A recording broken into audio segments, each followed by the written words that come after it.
I like to come out here, even when the weather's not great, get the fire going, and reflect on the day. Look back, try and figure out if I did something to improve myself, if I did something to try and help someone else.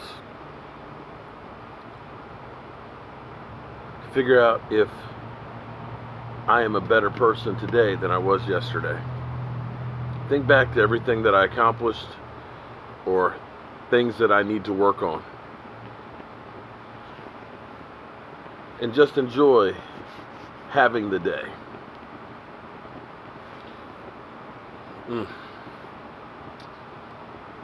So we've seen our Pro Bowl players. Shout out to Tyron Smith, to Zach Martin, to Zeke Elliott, to D-Law, and Byron Jones getting his first Pro Bowl. But I got to stop and look at our linebackers. Now, you got Luke Kuechly and you got Bobby Wagner as the two linebackers from the NFC. And they're both good linebackers. But I got to tell you, Jaylon Smith, maybe he should be the comeback player of the year, but I don't know that he can be that because he didn't get injured in the NFL. But when you think about Jaylon Smith, where he was from college, where people literally thought he may never play football again, to sitting out that rookie year and then last year surprising the hell out of everybody and playing 16 games, wearing a Ritchie brace, still having drop foot. I mean, literally. Think about this. When you look at football players, you look at the condition that they're in. They are literally peak performance, fast, hard-hitting.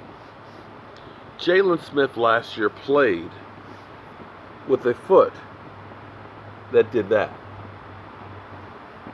And a brace that would just, like a rubber band, pull it back up.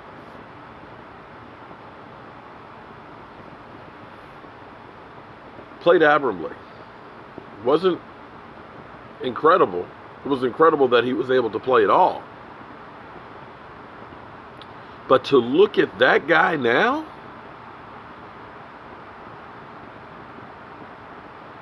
he's a beast.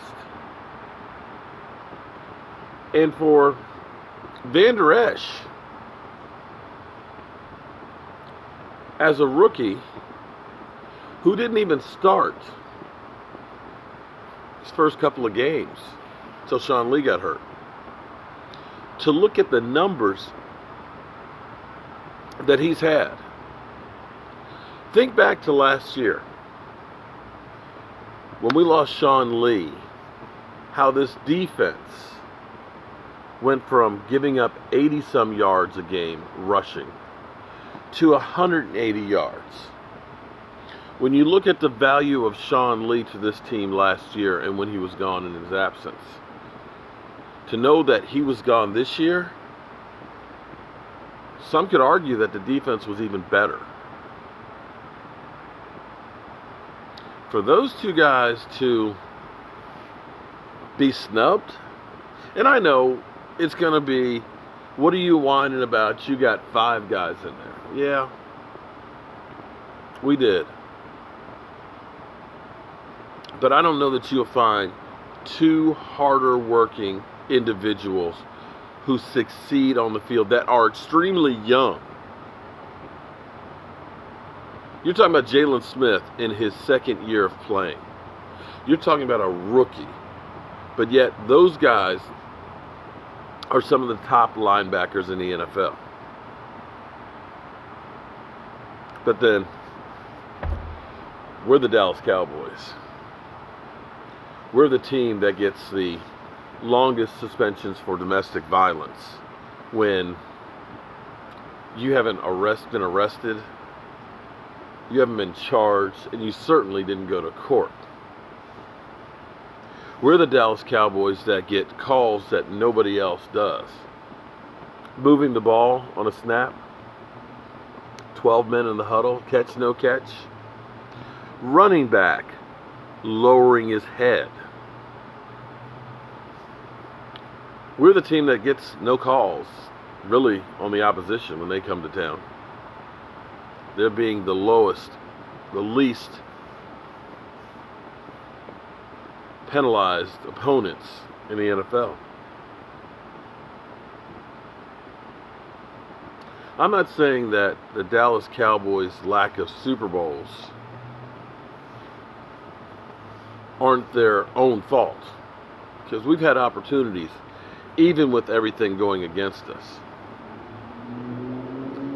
But if Jaylon Smith and Vander Esch somehow don't get in before it's all said and done, then that's another one of those travesties. And that's when this team, these guys, if they haven't already, because this is what kills me. As I look through, my YouTube channel, you get all of the related subjects, and you get all of the feeds from ESPN and Fox Sports and NFL Network and stuff. And when you watch the shows, all you hear about Dak Prescott. The Cowboys need to worry about Dak. Does Dak need to be replaced? What's going on with the Cowboys? Their quarterback is the problem. They can't make a run because of their quarterback. But I'm amazed that I didn't see a single video. I haven't seen a single argument or an article about, say, Jared Goff. The Rams, who were the hottest team going, that are now 3-3 in their last 6 games. Jared Goff posted in the last 3 games, I believe, a 60-something, a 19, and a 60-something QBRs. He's had 1 touchdown pass to 7 interceptions and I believe 4 fumbles. But I don't see any articles about, do the Rams need to worry about Jared Goff and making a playoff run? Did I miss them? Because the Cowboys, over the last 6 games, went 5-1, having emotional wins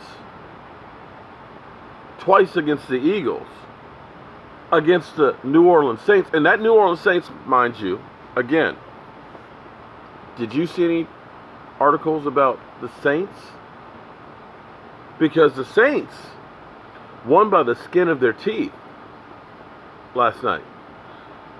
They're not scoring the 40 and 50 burgers anymore. All of a sudden, the last couple of games since the Cowboys, they're beginning to look more like just a team. But yet, haven't seen that. Haven't seen it about Carson Wentz, because I'll be honest with you, the Eagles look better last night with Nick Foles than they have all season with Carson Wentz. But I haven't heard anybody say anything about how much should they pay Carson Wentz. Is it time to worry about Carson Wentz because his body's breaking down in his young career?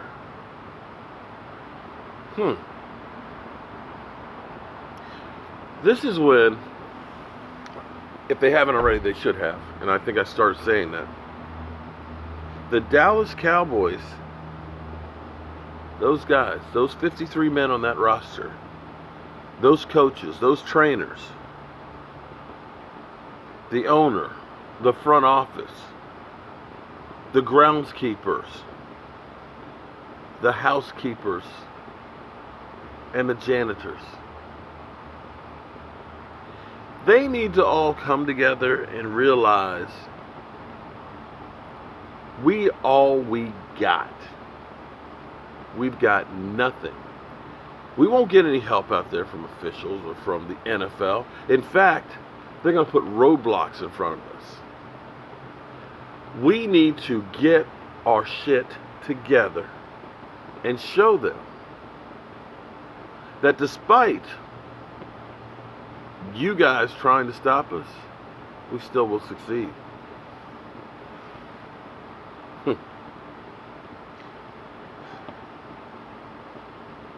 You want to think that everything in life is fair, that everybody has a shot and an opportunity. But the more I watch, the more I investigate, the more I look at, I realize there really is a bias against the Cowboys. And it makes no sense. It really makes no sense. Well, I guess it is what it is. As always, my friends, it's time to turn out the lights. This party's over.